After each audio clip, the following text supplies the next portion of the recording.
So various cultures, including the Etruscans, merged to form what we now know as the Romans.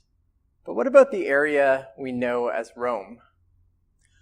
Well, the first thing you need to know that shapes the character of the region, at least early on in its history, is that the Italian peninsula was really fertile. It was good for farmland. This is markedly different from Greek civilization because Greek land is notoriously barren. There's not much besides olive trees that grow there. Certainly not enough to sustain the population that eventually inhabits Greece. So Greece becomes really focused on trade, on outward marine expansion, and contact with other civilizations. Of course, the Italian peninsula doesn't completely avoid trade, but they're able to be much more self-sustaining because they're able to produce most of their own food. Trade routes were also quite accessible because the Italian peninsula was quite long and narrow. There was a lot of access by sea.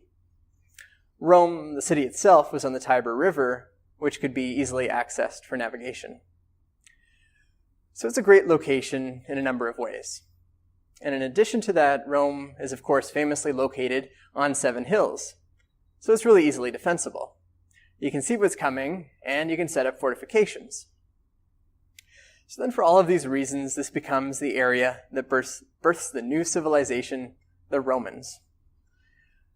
Now, when we talk about Roman history, from its beginnings, from the foundings of the city of Rome to the last Roman emperor in 476 AD, we basically divided into 3 time periods. The first of these is the monarchy, and that lasts for about 250 years. So from 753 BC to 509 BC. And during that period, Rome is ruled by a succession of 7 kings.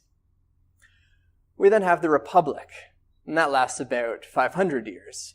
So from 509 BC to 27 BC, at which point Augustus, the first emperor, ascends and then ushers in the final phase of Roman history, the empire, which lasts until 476 AD.